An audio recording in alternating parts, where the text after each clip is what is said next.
Hey guys, it's Elias. Welcome back to the channel.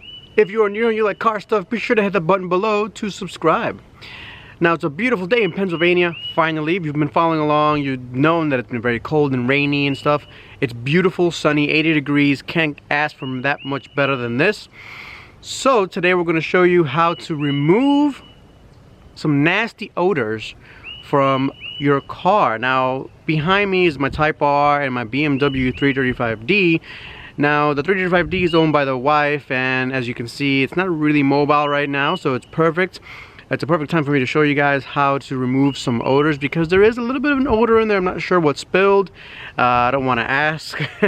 I think somebody threw up in there, to be honest with you, in the passenger seat. No big deal, easy to clean up. You know, it's been cleaned up already, and I'll show you guys step by step what to do. So let's get started. All right. Now, as we open up the interior, we can see it looks pretty clean. That's because it's been cleaned very well.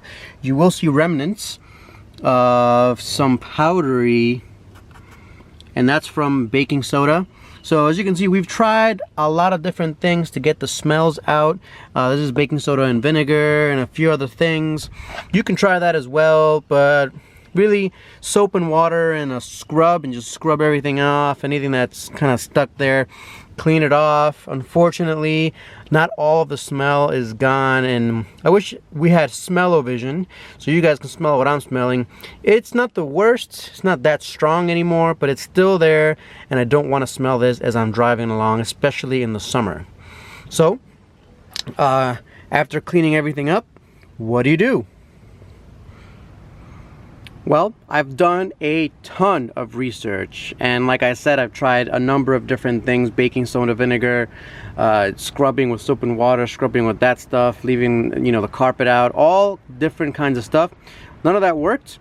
So we're going to be trying this ozone generator, because from what I've been reading and seeing online, this actually fixes the problem. Now, I want to show you guys the box because this has a lot of different functions. The main thing I like to see here is a powerful odor elimination and deodorizer. It's actually one of the best ones on the market that I've seen.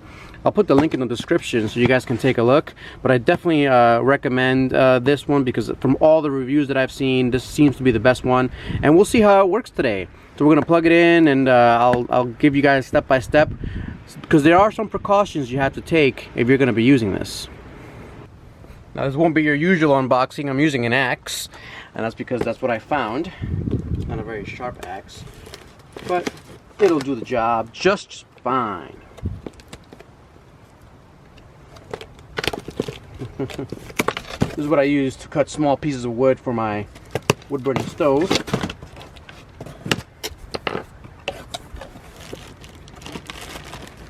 So, what's in the box? Well, let me show you.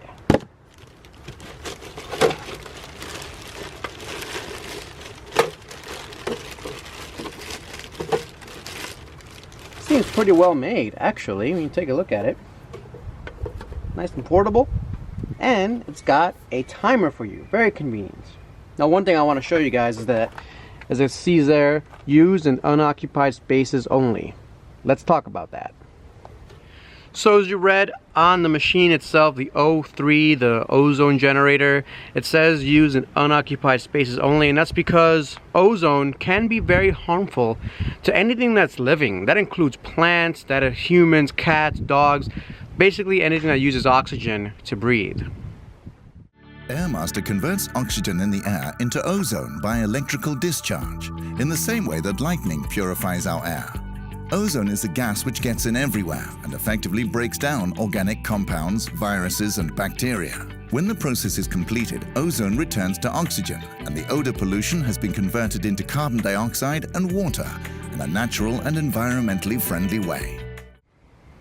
Now, there are many reasons for that, and the main thing you need to concern yourself with is the fact that you're generating O3. What is O3? It's just that. It's basically 3 oxygen atoms fused together, and that leaves a free oxygen trying to get itself attached to something else. So with the O3 in a enclosed area, it'll attach itself to anything organic, and that's for the most part where your smells are coming from.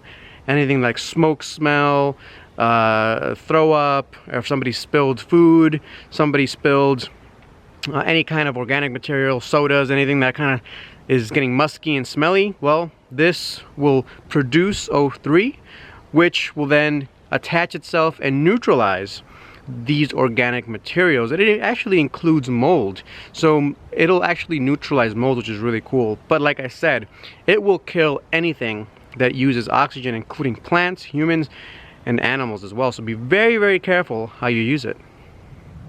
So here's the setup that we have now. I have ran the extension cord, so we have that in there, and we have the machine in the car. Now I can't stress this enough, make sure that no living thing can get access to the space while you're using this.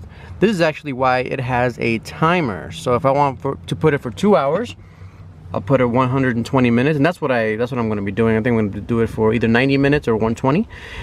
I'll put it at 90 minutes. I'll put it 90 minutes, turn it on, then leave it alone for quite a long time. Something you want to keep note of is that O3 or ozone also is going to be heavier than air.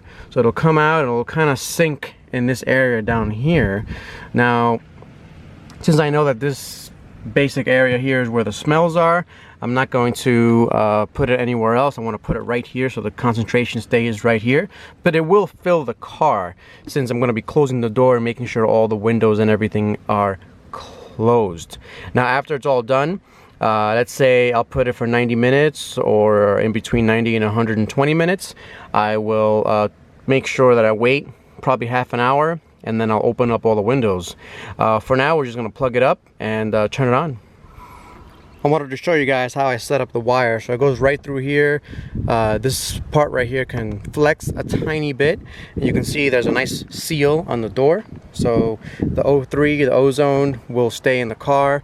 We'll see how it works. We'll give it a full 90 to 100 minutes. And then we'll let it sit for about half an hour after that. And then we'll see how it goes. Here's a plug that it comes with, of course. I'm gonna plug it right into here. We've got power. We're gonna set it to there. And there it is functioning. You can smell the difference. I'm gonna get out of the way. There we go.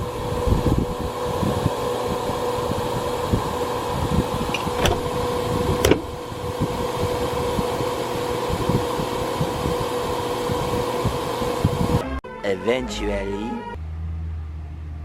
So it's been actually almost 3 hours later. So I've left it alone. It ran for 90 minutes. And this is the first time I'm going to open it up. Now what I would do recommend is that you open up all the windows and everything before you step into the car. So let's go ahead and do that. Luckily with the BMW, you can do it with the key.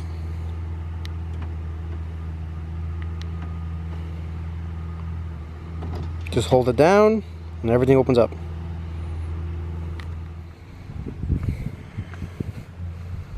Alright guys, it's been a while. I just wanted to come in here to smell the car. And I do have to say, it smells very fresh in here. Wow. It smells like right after it rains, right after a rainstorm. That's what it smells like. And I like it. I do like the smell a lot. I don't smell anything bad at all. I'll give you guys an update about a week or two from now to let you guys know if there's any smells coming from the car at all. But I think this worked. I don't smell anything at all. So yeah, there you go guys. This actually does fix the problem of a smell. Like I said, I will give it about a week before I 100% confirm it. And I'll post it up on my Instagram the week later results. So if you haven't yet, go follow me on there. Alright guys, thanks for watching as usual.